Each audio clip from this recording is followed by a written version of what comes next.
Hello, my name is Amber Tackett. This is for my SBS110 or Intro to Sociology assignment for Module 3 for Professor Josh Franken, and that is for Aspen University.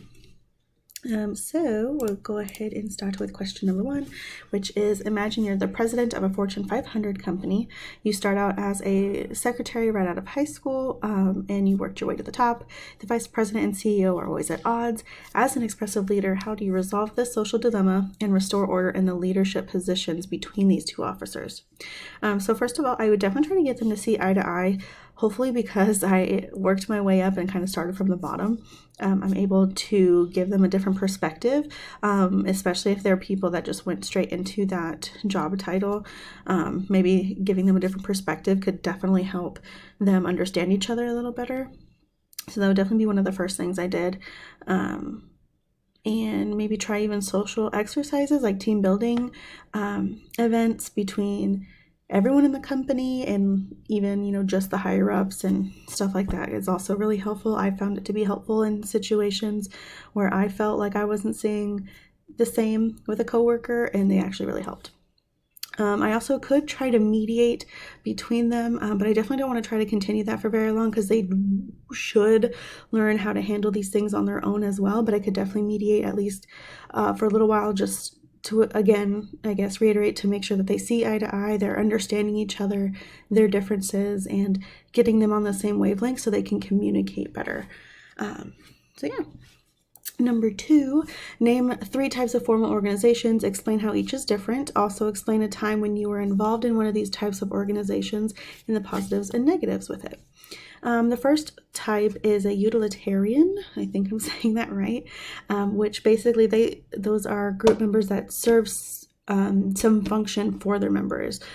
So basically, employers that pay their employees, or teachers teach students, schools, teach their students, etc., etc.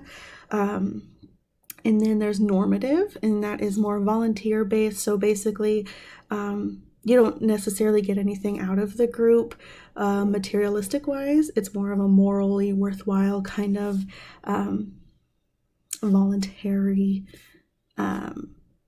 group organization. And then there's also coercive. So basically you are forced into this group, like prisoners in prison or psych patients that are admitted to the hospital against their will and things like that. So I personally would, I guess, like to talk about a time I was kind of like in a utilitarian also / normative group when I was working with a certain hospital here in Phoenix. So I worked there as an employee, as an MA, but I also volunteered often with them off the clock and things like that, and other little programs within the hospital. So I obviously love being paid. Who doesn't? But I also loved helping others off the clock. So that's why I really loved that job. So I was able to do both. But the negatives were things like, because it was such a big hospital, I felt like I couldn't give the care for my patients that I really wanted to do. I couldn't make it as personable as I wanted to. And also I was expected to go above and beyond, but also have a threshold that I had to stay under. It was really difficult for me to balance personally. I also think because, again, this is such a big company, it was harder for me to get my voice heard because, like I said, a big organization, there's people that had more job experience in general than me, and there was also people that, were more medically trained, like nurses and doctors and things like that, that kind of were louder than me, if that makes sense. Excuse me. But yeah, the rules changing all the time was really difficult too, and there's nothing I could do about it. And it was, I don't know, it was hard. It was one of the bigger companies that I've ever worked for that my opinion was asked for, but not necessarily taken, if that makes any sense. Anyway, third question. you decide to run for a public office. Although you have little to no experience with elections, holding office, or campaigning, you feel like you can be successful since you helped a friend who served in a public office seat last term. Explain how this is a characteristic of Weber's ideal bureaucracy and what you will do to prove your competence under these characteristics. So basically, Weber's ideal bureaucracy is essentially everyone's treated equally, and there's, clear-cut job points for each person. So it's kind of like cookie cutter, I guess. Everyone has their own job duties and they have to stay within that.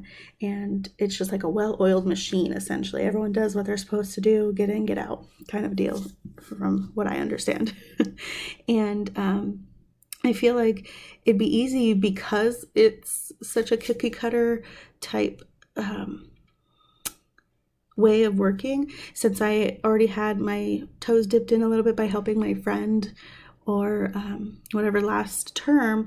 I at least know the general job duties, how I campaigned for them, how they held office, and what they did. So I would basically just put my own, I guess, little twist on it, but still function within my specific duties to ensure that I get things I need done. And I could also always, probably ask my friend, unless there's some bad blood there.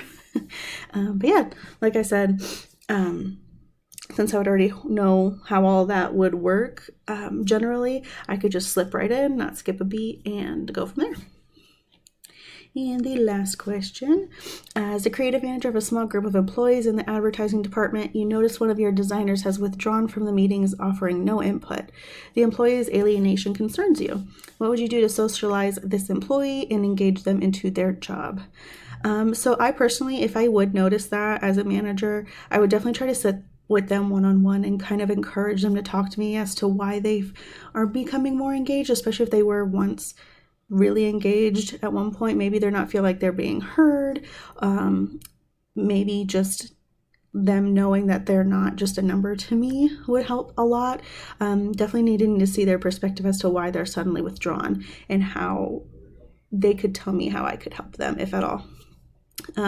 Hopefully that alone could help them get more engaged, but there's also things like I think I mentioned in the first one, the first question, things like team building exercises really help, just maybe to help get juices flowing again, or even things like incentives, like prizes for, since it's a designer place, maybe if they come up with the best fake design for some contest or something, I don't know, something along those lines, to get more morale going throughout the office.